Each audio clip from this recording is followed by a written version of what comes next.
Protagonista di questo progetto, di questo service, è Lions Club Asolo Pedemontana del Grappa, che ha voluto concretizzare l'aiuto per i ragazzi che devono partire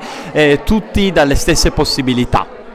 Proprio così. Noi, grazie a un comune eccellente, una direttrice didattica eccellente, riusciamo ad aiutare, perché chiediamo sempre di poter aiutare attraverso l'aiuto e la collaborazione di tutti i protagonisti del territorio, e noi possiamo, grazie alla nostra associazione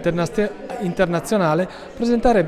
progetti di eccellenza grazie ai quali, con la collaborazione di tutti, riusciamo a rendere più efficace il lavoro di ragazzi che magari hanno bisogno di supporti didattici specifici, di supporti, come dire,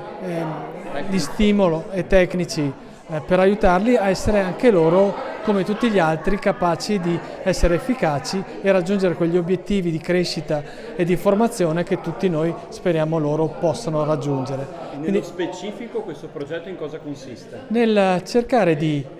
portare proprio nel dopo scuola strumenti didattici come i tablet, all'interno dei quali ci sono delle applicazioni specifiche proprio per le tre grandi aree, quella del linguaggio, quello della matematica e quella delle mappe cognitive. Saranno oggetto in 3 conferenze di formazione per genitori e insegnanti, proprio di